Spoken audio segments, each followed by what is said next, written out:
Directly, anyone can understand this system, regardless of how complex it is. So let's do a recap and break it down even more. The way the system works is that, step 1, the government creates glorified IOUs. These bonds increase our national debt and put the public on the hook to pay it back. Step 2, IOUs are swapped to create currency. The Treasury sells the bonds to the banks.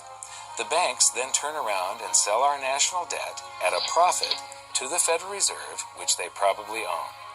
The Federal Reserve then opens its checkbook that doesn't have a penny in it and buys those IOUs with IOUs that it writes, checks, on a checking account that has a zero balance.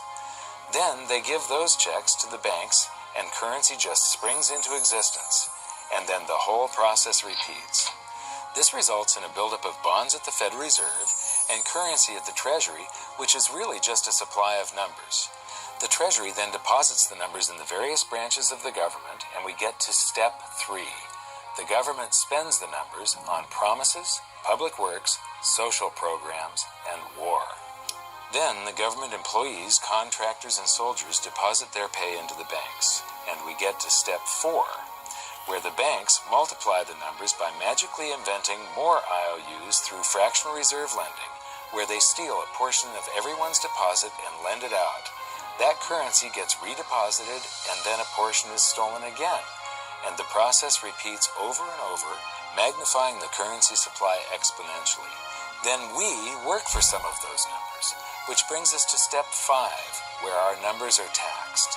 We pay tax to the IRS, who then turns our numbers over to the Treasury, so the Treasury can pay the principal plus the interest on bonds that were purchased by the Federal Reserve with a check from nothing.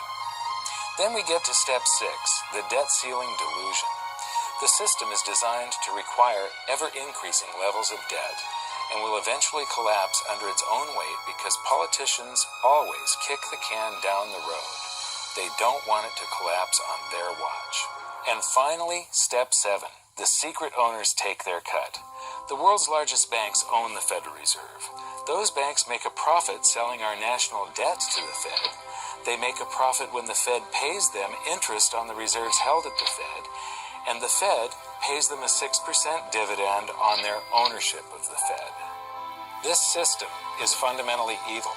It funnels wealth from the working population to the government and the banking sector. It is the cause of the artificial booms and busts of modern economies, and it causes great disparity of wealth between the rich and the working class. And it is only possible because we no longer use real money, we use currency. But worst of all, it is a form of enslavement. Bond is the root word of bondage. Whenever a government issues a bond, it is a promise to make us pay tax in the future. Nobody asked you if you wanted to pay tax today for the prosperity we all enjoyed in the last century. Nobody is asking our children if they want to work hard in the future to pay for the prosperity we're enjoying now. George Washington once wrote to James Madison, "No generation has the right to contract debts greater than can be paid off during the course of its own existence." By stealing prosperity from tomorrow so we can spend it today, we enslave ourselves and future generations. Now this all sounds pretty bad, but there is great hope, for you are the greatest threat to this false monetary system. This system relies on the public being ignorant of its workings. Please share this knowledge with everyone you know, because an informed public that fully understands the system can build a better future for generations to come. And now I leave you with this quote, widely attributed to a former director of the Bank of England. The modern banking system manufactures money out of nothing. The process is perhaps the most astounding piece of sleight of hand that was ever invented. Banking was conceived in inequity and born in sin. Bankers own the earth. Take it away from them, but leave them the power to create money and control credit, and with the flick of a pen, they will create enough money to buy it back again. But if you want to continue as the slaves of bankers and pay the cost of your own slavery, let them continue to create money and to control credit. This is the Federal Reserve in Washington, D.C. It's located on Constitution Street, and that is just as much of a joke as the New York Fed being located on Liberty Street. Both of them are unconstitutional, Both of them limit our liberty, and they transfer wealth away from us every second of every day, to the Federal Reserve, to the government, and to the banking sector.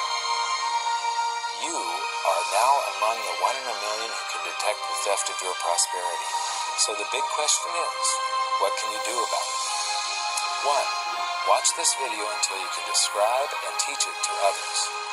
Those who understand this system can make preparations for its unavoidable collapse and protect themselves. History shows that those who don't will probably be wiped out. 2. Share this video with everyone, especially those you care about. All it takes is a mouse click or two to get this message in front of millions. Post this video on Facebook, tweet it, email it to loved ones. Please share it wherever you can. 3. Join the conversation. The current world monetary system is based on a 300-year-old design meant to enrich a few at the expense of the many. There must be a better way. At hiddensecretsofmoney.com, we've created an open-source platform for the design and development of a new world monetary system. We're calling on every economist, every student, every college, every bright mind, and anyone who cares to join the discussion. In educating ourselves and each other, we can prevent the further loss of our freedoms and maybe, just maybe, win some of them back.